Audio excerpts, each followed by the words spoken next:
Morning, this is Troy from the Do-It-Yourself World and the Off-Grid Project and the Tiny House Construction. I am looking up in the trees because there's a hawk yelling at me. Now that I started talking, it shut up. There's a hawk been after my chickens, and it's not afraid to enter in with all the strings above. Chickens have survived all year so far, unharmed. When this hawk is bold, he was yelling at me. He was just actually yelling at me. Well, the wood pile is shrinking in size. I don't know if you remember, but it was about this high. And I've been picking at it and using the wood, putting it all to good use though. Building my tiny house on wheels. Oh, before I go inside, let me show you something I forgot. John helped me when he was here in the weekend to bring over my old fridge. I completely forgot to tell you about it. I came up with the idea of putting this out here on a metal stand and covering it with some used scrap plywood and tar paper to protect it from the elements. And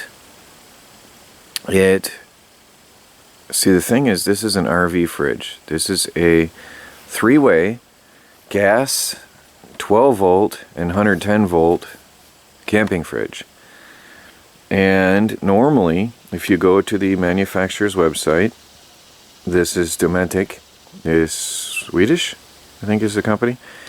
Anyway, they say that you need 12 volts or 110 volts to run it on gas because it has a thermostat control. Well, my thermostat was broken in the on position. Well, all summer I didn't have a fridge because after I ripped it out of the old camper, I figured this cannot work because the manufacturer website says it cannot work without power to run the thermostat, so it won't turn on. So all summer I figured, well, I can't use it. And then I had forgotten that, and I asked John to help me pull this over here and set this up. And then I remembered, as soon as I put it up here, I thought, no, I can't use this, John. I said, this won't work. It needs power. That's why I never used it all summer. And I thought, well, we pulled it over here now, let's plug it in and see what happens. The thing fired up. I've been using it since, I think it was Saturday. Oh, it works. I've got food. I've got cold food. So I went and got some meats and cheeses, and I've been enjoying fresh cold food again, finally, and cold drinks. It's very nice to have, and the fridge works perfect. So there you have it. If the thermostat in your camping three-way fridge is blown, you can still run it on propane. It's just always on. So what I've been doing, actually, I have to turn it on. I think it's in the off position. Yes, I have to set the gas, and then I have to, let me see if I do this with the camera, hold the white button in and hit the striker. I can't tell if it's burning though. I think it is. Yeah, I think I can see a flame. Hold that for 10 seconds. I can certainly smell something. And no.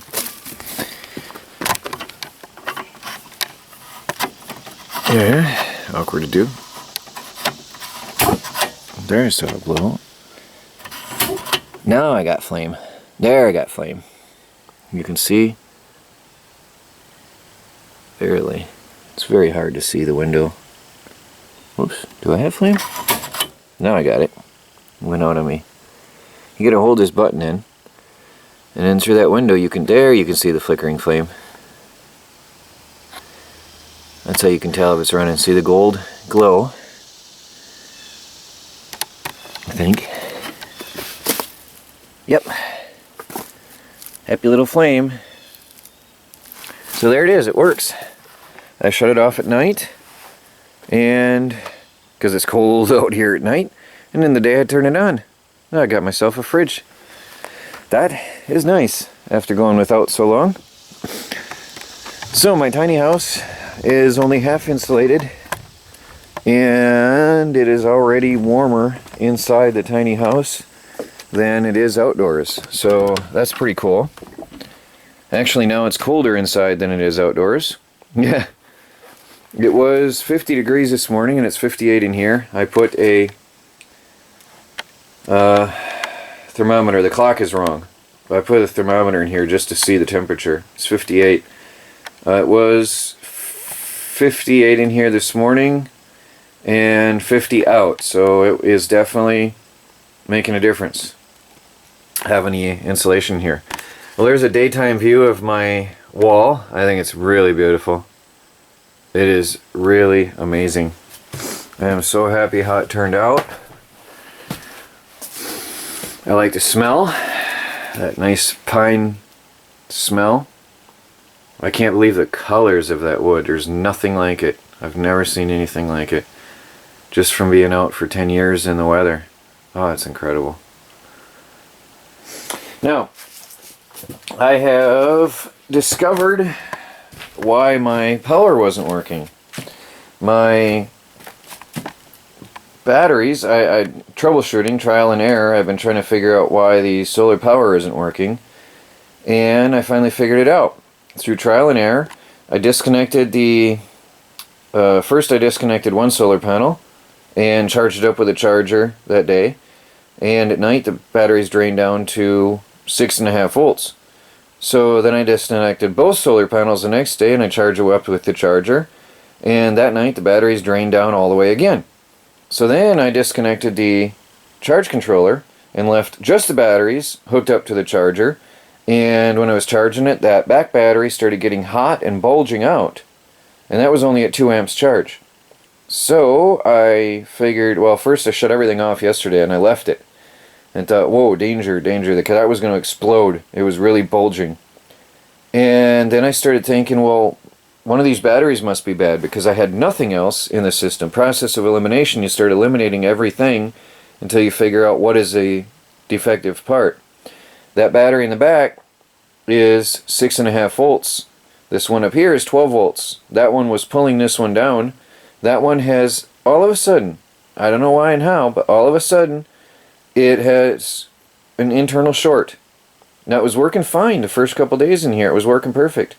But now it's got an internal short and it's pulling down the other battery. So I disconnected it, hooked up my my solar panels and my charge controller again, and everything's working happy and good. So yeah, one of my batteries failed. Just all of a sudden. But that's how it is with batteries. When they go bad, they go bad. So, gonna get an early start tonight. It's 10 o'clock, or today, and it's 10 o'clock. I am leaving this wall as is for now, because there will be the sofa bench covering that whole entire wall down there, so there's no point in proceeding. I will put OSB in that area though, from that scrap lumber haul I got that day, and I'm going to start right here and work my way around with I'm going to finish the radiant foil on this wall, finish around the window, and I'm going to have to cut some more furring strips to put on top of the radiant foil, and then I can finish paneling this wall. And if I still have time, because that is a lot of work, then I'll continue on here, and as I said last night, I'm going to have to insulate up there, put the furring strips all the way to the roof, to the ceiling, and then come across up to this beam. I'm going to stop here because that board will be taken out. This one here was temporary, and that's going to be extended to the floor. It is a partly decorative beam, but partly functional, because it is taken strain from the loft, and it is supporting the loft's weight somewhat. And I do want that to be there. Again, partly decorational, partly structural. So I'm going to be covering that in pallet wood and make it a rustic looking cottage beam. It's something I wanted, and I'm sticking with it. I know a lot of people say, get rid of it, you don't need it. Well, I want it. It's part of the look of my house. It's part of my design plan, so that's staying. Alright, well, I'm going to fire up the generator and get the saw going and start cutting some furring strips. Get this place done.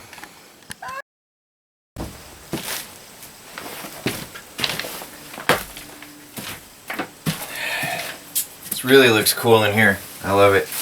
It's a cool effect with this foil. Of course, it'll never be seen again. when I'm done with it.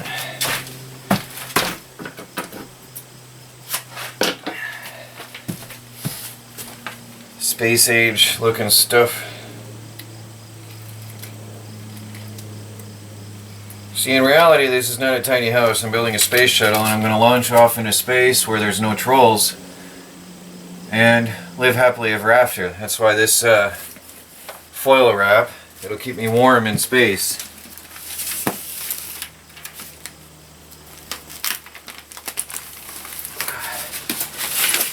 Actually, they're saying it's going to be a brutal winter, worse than last, with more snow.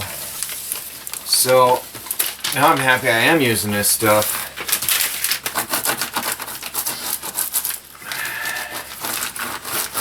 It's going to really improve the insulation factor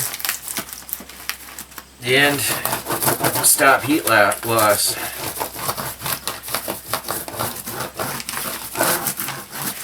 Plus, it's a good vapor barrier. Nothing's getting past this stuff into the walls.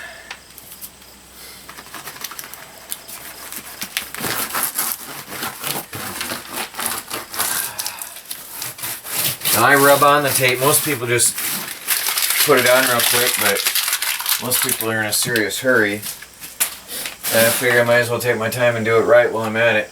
Do it once and do it right. So that wall is done. I gotta go out and fire up the generator now and cut myself some more furring strips, and then I can put the paneling on this wall.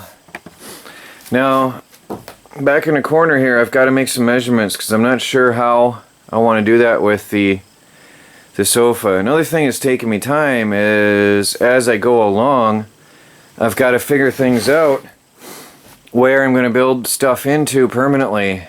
But I think I'm just going to panel this wall completely for now, and then figure that out later with the built-in sofa. I know there's no point in putting it, but here there's only going to be a little corner hidden, so I'm going to run the paneling and then figure that out later. Rather than sitting here trying to think and measure and waste time, get this paneling on. Oh, it's going to be beautiful today. This is going to be amazing.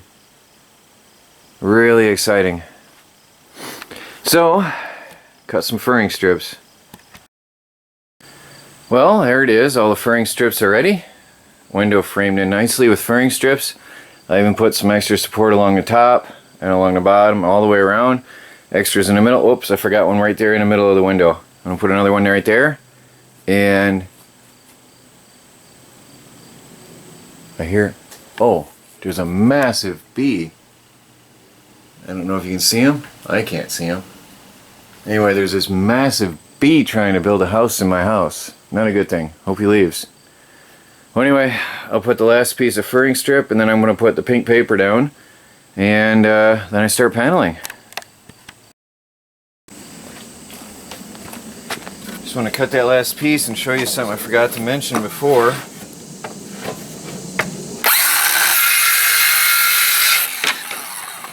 Make sure I'm using the right one here.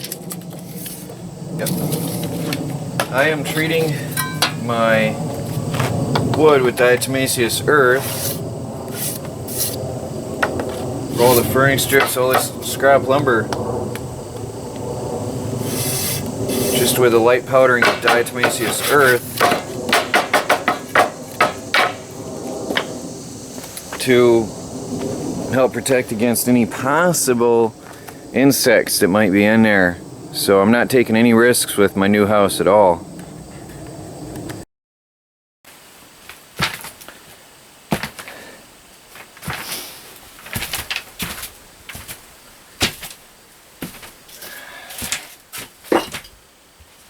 Rosin paper can be a nightmare to work with.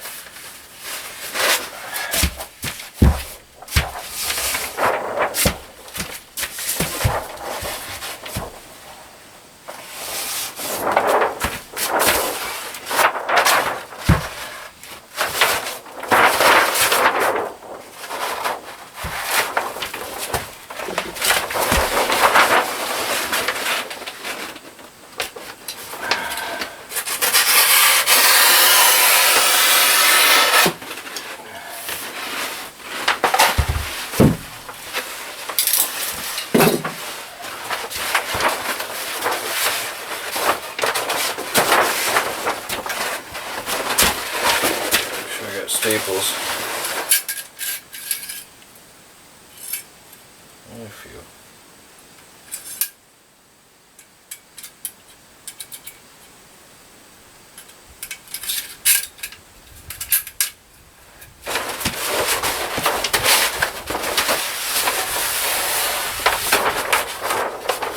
I want it to curl outward away from the wall. So there's a method to my madness. Because I don't want it to push against the radiant foil. I'd rather have it push out from the wall.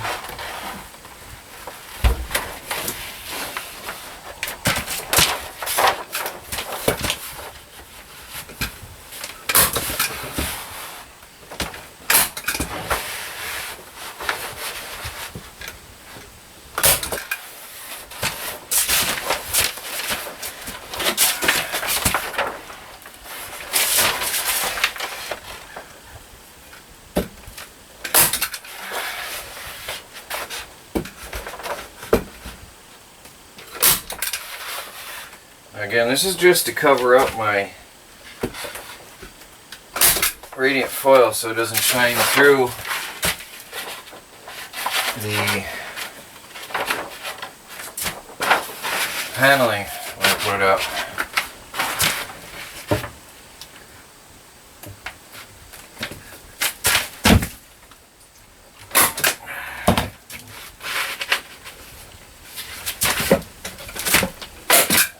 Boy, it's hard to get in there.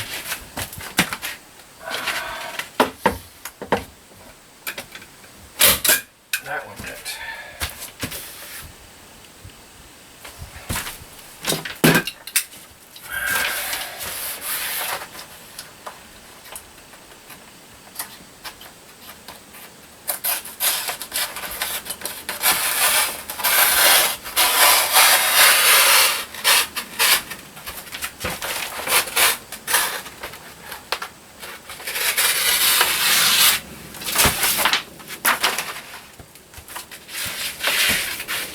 That later after I'm done. I'll trim that off in the corner.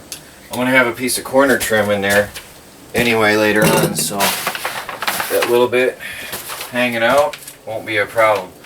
I'll make some fancy trim for the corner.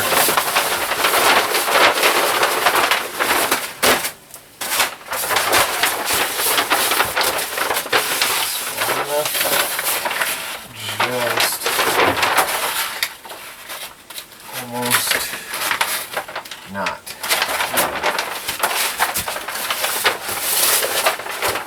This end of this roll is impossible to work with. At least for me alone. Let's see. Is that wide enough or no? Not quite. Oh well, gotta string out another piece.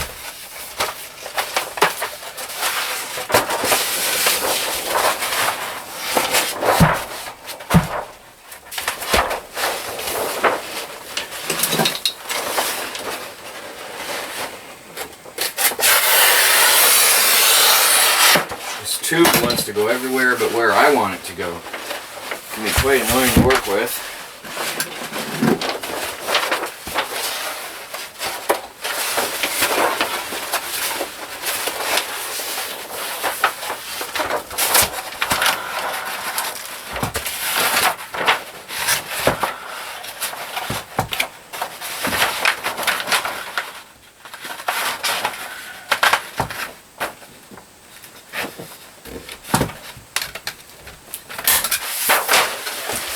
Out of staples. How funny is that timing?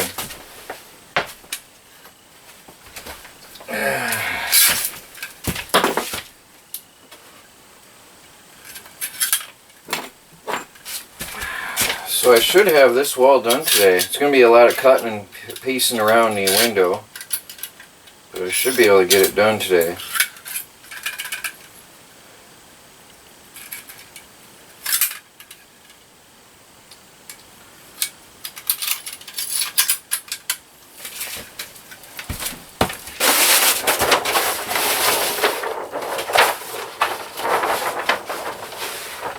That's not too bad, even if it takes me 3 days for the living room. That's not too bad.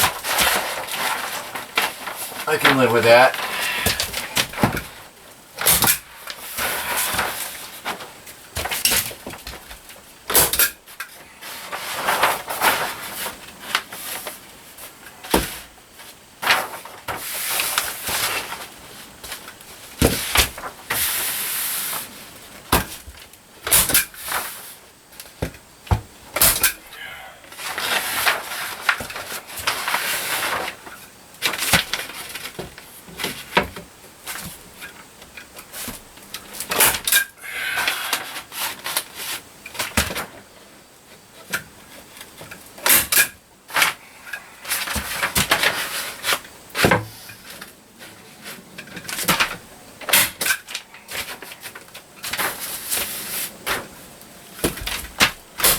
Okay, oh, one more piece. I won't bore you with all that, but there you see what it is to work with this stuff. Look, I got a pink wall with pink panel. This is looking good, actually. Look at that. Got myself a pink wall next to my pink paneling.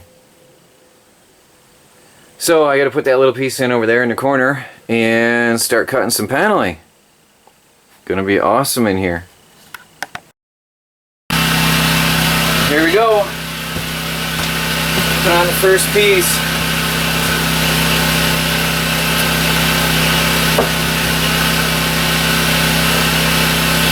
Figure out where the framework is.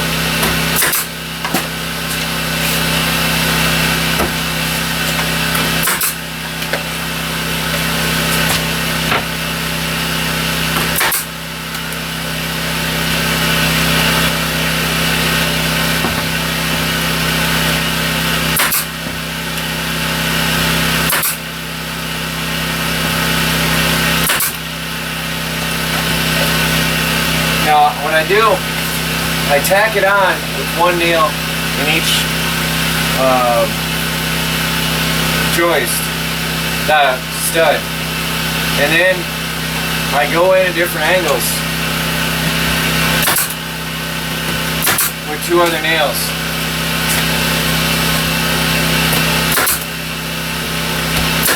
Just to give it more support. That way it can't really fall off straight.